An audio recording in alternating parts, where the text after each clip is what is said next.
How y'all feeling out there? How's it going? How's it going? Hello, hello, hello, hello. My name is Zach Fox. Thank you guys so much for having us here. This is Sam J and Chris Red. Can y'all please make some noise for two of the funniest people? What's going on? Yeah, how y'all feeling? Man, I'm feeling good, man. It's good to see all these black folks out here, man. It's Culture beautiful. Con, we doing it. It's beautiful. Sam, how are you? I'm good. I heard they sold out of the shrimp, so I'm upset. Yeah, I'm mad about that too. But other than that, I'm all right. You're maintaining even without the shrimp? Yeah, Good. kinda. Good. Real quick, we just want to talk with Sam and Chris a little bit about their journeys in comedy, their journeys in specifically being black in comedy and where you guys come from and just your entry points into that. Neither one of y'all need an introduction to me, but real quick, starting with Chris, can you brief people on how you made your entrance into comedy and what that was like? Yeah, I was trying to rap and sell drugs, and that didn't work out well for a nigga. So around 22, I was trying to figure out what I should do with my life. And so I was looking at my talents first, because I always built something out of nothing. So I was like, let me start inside. And I was like, yo, I make niggas laugh. Let me see if that's a thing I could follow. So I went and did some open mics and took some improv classes to see if it was something I would be interested in. And I fell in love with it, just kept going from there. Mm-hmm. And I just kind of believed in the thing, was able to adjust when shit wasn't looking like it was gonna go the way I intended it. I just kind of adjusted and, you know, kept with it. And that's kind of like, that's the philosophy I think really works. Beautiful. Sam? I was straight, so I had to stop being straight first. And like, Make some noise for not being straight. Stop being straight. Hashtag stop being straight. Hashtag stop being straight. If you're not gay right now, it's weird. If It's you're not gay right 2022. now, you losing. I'm just saying. Hey, man. No, for real. Hey, man, damn. For real. No, I just had to, and I say that to say I had to find myself first. So it was a process of finding myself before I could kind of figure out what I wanted to do. But once I figured that part out, it was really just putting myself out there. I started in open mics, you know, and 3 minutes turns into 5 minutes turns into 7 turns into 15, and then you feel like you can start really going out and traveling with it. And I just kind of put my head down and stuck to it, you know? Hell yeah. When I think about both of you in comedy and the people in your peer, you know, atmosphere, the first word that comes up to me in my mind is authenticity. It's like that person is being fully the raw, complete version of themselves. And that's somewhat of a rare thing. What was your struggle or your journey to maintaining authenticity? I'm gonna start with Sam. For me, honestly, I just never wanted to make it in this shit not being me, because then I would have to keep being somebody else. And that just sounded like taxing. It was like, if I pretend to be something I'm not and then this shit works out, then I gotta keep being something I'm not every fucking day. And like, I'm a whole person, I'm flawed. I didn't wanna be held up to any standard of a person who can't make mistakes or misspeak, or I just wanted to be a human being, because that seems like something that I could maintain.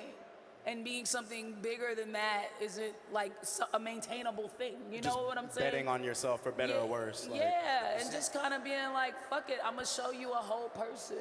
Like, sometimes I go on TV and don't wear makeup, and my girl be like, why? I'm like, because I don't want no one to see me in the street looking like me one day and be like, that bitch ugly. Like, nah, you got it each way. This is what the fuck it is. Chris?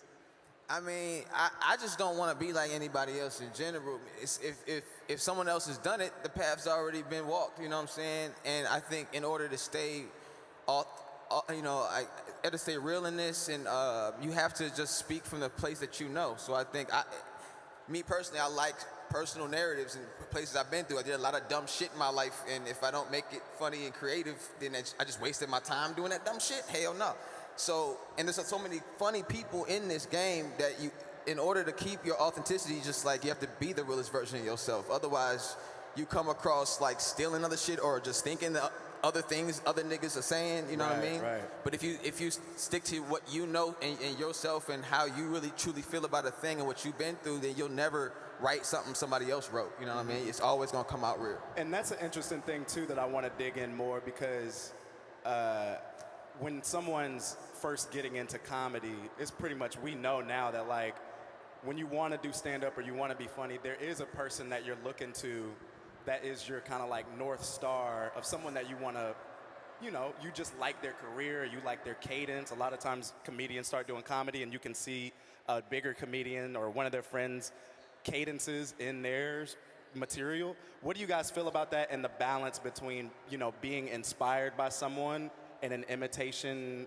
context, and where does it drift, and where did you find yourself through that? Like, who was your North Star when you started? When you start, you have somebody that you like, you're looking to, and you don't know how to do this yet. So you're attaching yourself to the things that you know work and you know make you laugh. And so you might have a little bit of somebody's style in yours, but you have to be aware to know that you are working to create your own style. So you have to have a moment to diverge from that shit.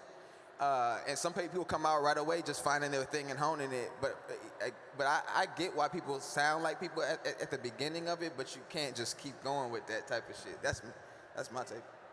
Now, for me, it was just, I liked certain things about people's styles, or like, oh, I like the way this person approaches storytelling, or I like the way this person kind of like takes up the stage, or I like the way this person makes the audience be patient.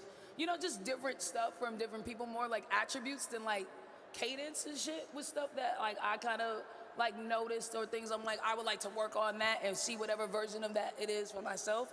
But like, no one's out here like reinventing the wheel, you know, you're just trying to be the most authentic you within that thing.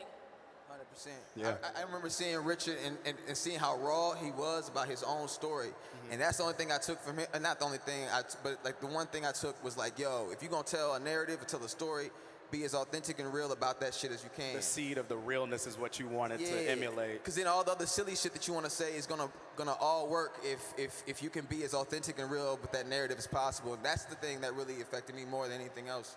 Yeah, that's interesting too. I want to know, obviously you both are incredible individuals. You have your own style, your own everything, your own universes in television. But was there a time or not a time before you started comedy where you saw yourself represented in something that, you know, gave you a spark to be like, yeah, like that's me on that, in this TV show or this film, or at least feels like it was connecting? Or was that never there and you kind of just went out into a vacuum to create your own? I think there's versions of it.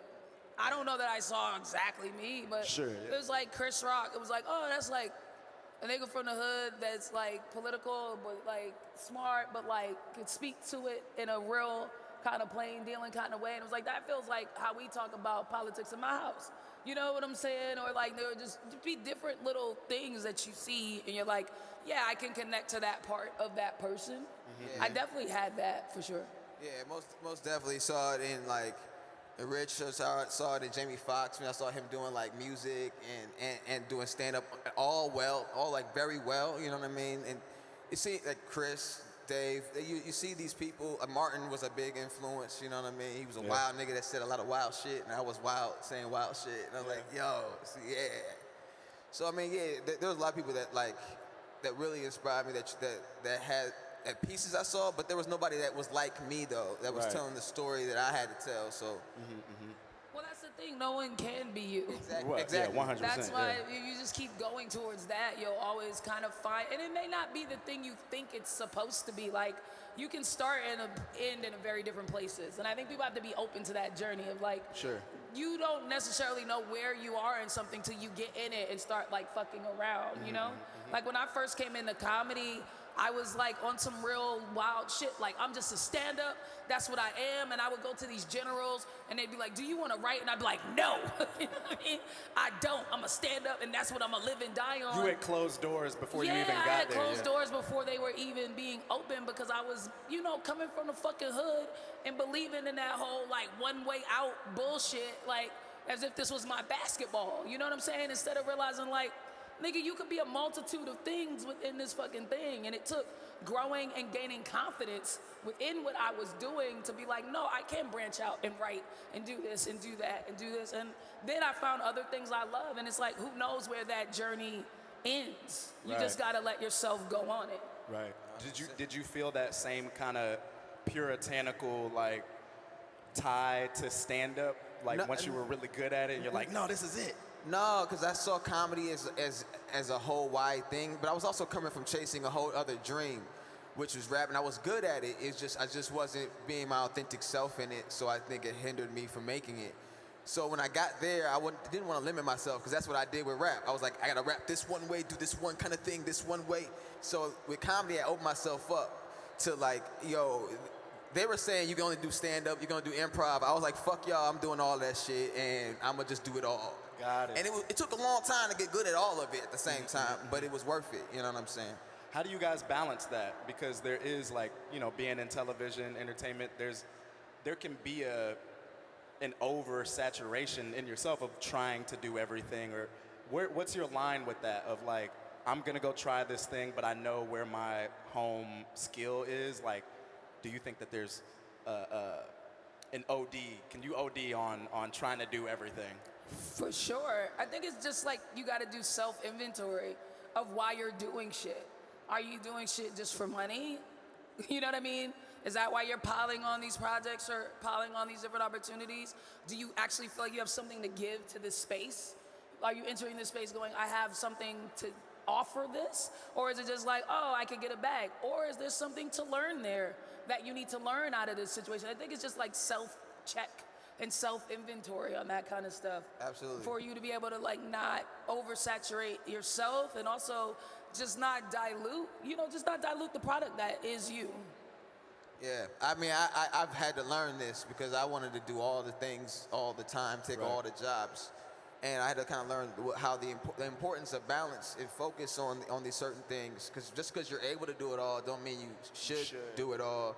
You know what I mean? And so I really go with the feeling. Like if I'm having a tough time writing some music shit, then I just stop and I just start writing some stand-up. You know what I mean? Because usually where something else is drying up or I'm blocked somewhere else, it's because my energy and focus needs to be going towards a certain other thing. So I follow my feeling more than anything else, you know what I mean? I don't force shit, you know? Right. Yeah, and you're always gonna be like tested on that, you know what I mean? It's always gonna, you just always constantly have to do that. Like I'm thinking like right now, it's like I'm in the middle of maybe doing another show and it's a multicam and I was like, am I doing this because it's network and it's an opportunity to make a shit ton of money? And if that's the case, maybe I need to step back from this and think about the why. Or am I doing this because I think I can offer something to this space and do something innovative in this space? And I just had to have that like real conversation with myself. And I was like, yeah, you're definitely interested in the money. You're not a psycho. But, but I think that I have an idea that could do something cool and dynamic in the space. And I have to let that be in the driver's seat.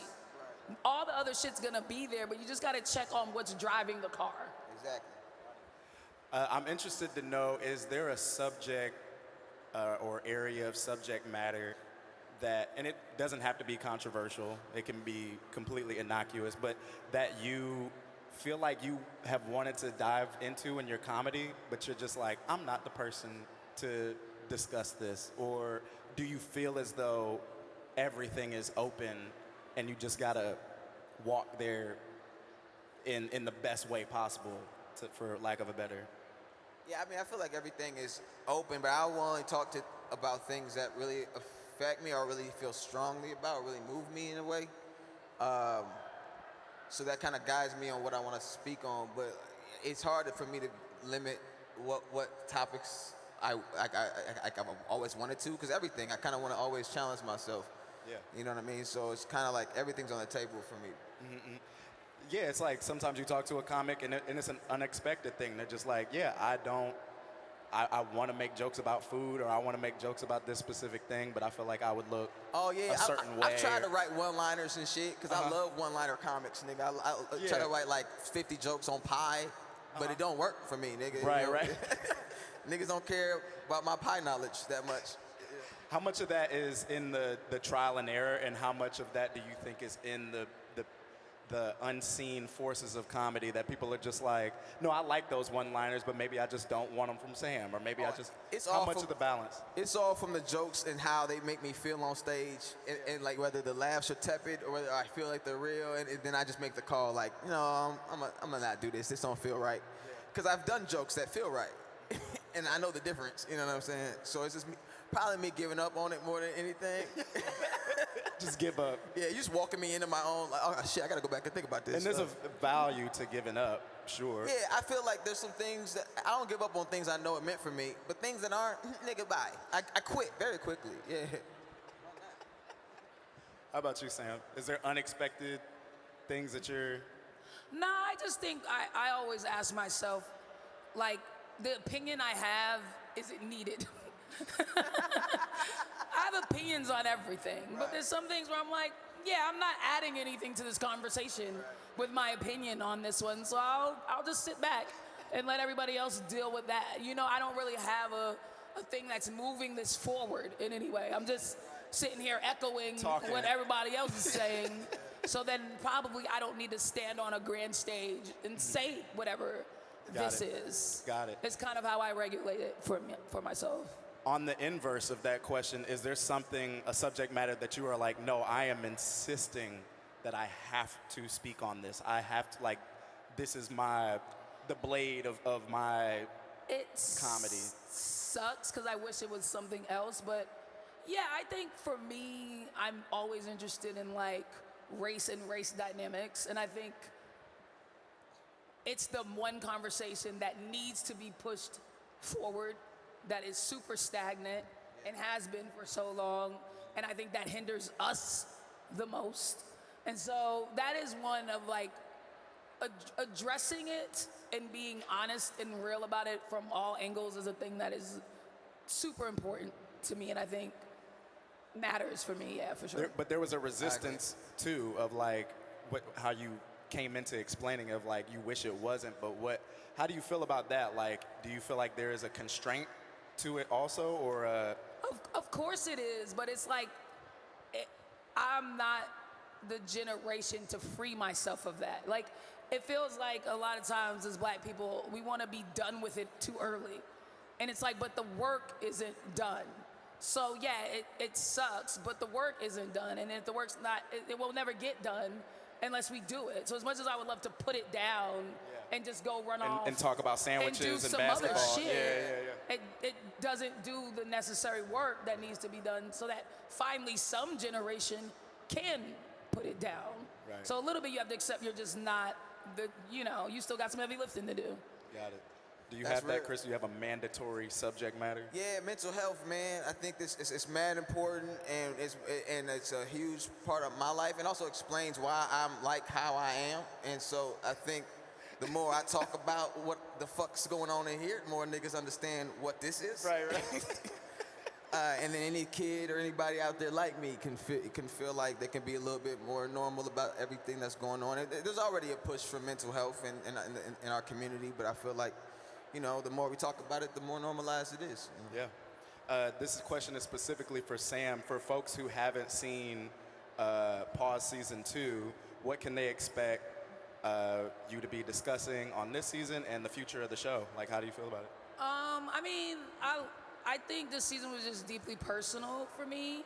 And I mean, you were there. We told a lot of really personal stories, and we dived into some real personal shit. And for me, it feels like a true piece of art, and I feel great about it. And I don't want to tell anyone what they should take from it, because they should take whatever they get, and that's the point of it. It's like leave with whatever you leave with type of deal. And I just feel really blessed to have been able to make a show that was that authentically me and that true to my voice, and give a piece of myself that way to other people, and specifically black people, to have the space to do that. And so, I don't know, just like watch it. It lives forever. It's on there, which is great. It's a streamer, so you can always tune in and feel how you feel about it. Yeah. Shit's fire, dog. It's fire. Tune Go in, check out pause. Season 2. And for Chris, what do you have coming up? And I also wanted to know just like general feelings on just comedy right now, like the landscape. Like, what is your take on the landscape that can be as general or as specific as you want to get about it? I think comedy's exciting right now because there's a lot of dope voices out there, and life is really fucking crazy hard right now. There's a lot of people like going through shit, and in those times really turns out some of the best comedy, best creation. So I'm excited just to kind of see how people are gonna tackle all of this and balance it out. And I got a special coming out November 3rd on HBO Max. Why Am I Like This? Go ahead, please check that shit out. It'll be a lot funnier than I have been today.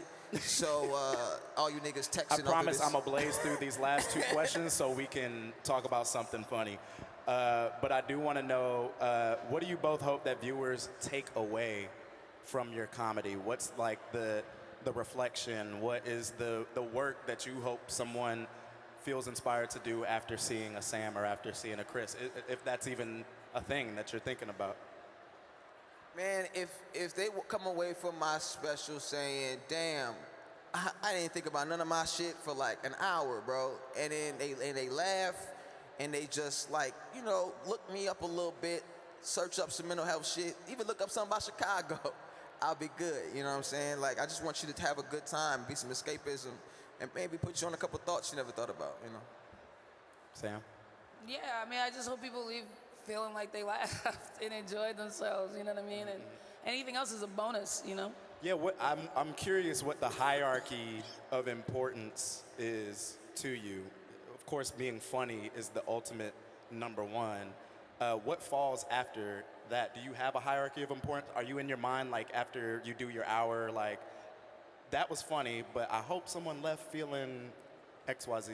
I was like, that was funny, but I hope they left feeling like bald niggas are dope. Because I think bald niggas are dope, man. That's also what I hope. Yeah, me too, I think. I hope the same thing. That's from my my answer. works. Chris, what's the biggest lesson that you have learned professionally, and what's something that you learned early on in the game that you kept with you, and what's something that just came out of nowhere and kind of like T-boned you in your career? This is for both of y'all, like, that you were like, oh, fuck, like, I wish I knew that early. Shit. The thing that hit me the most was that the plans that I'm making, sometimes the outcome not gonna look like what I was planning, and in the way I was planning it. And I had to learn that shit in order to get into comedy. I had to learn how to switch gears and shit like that.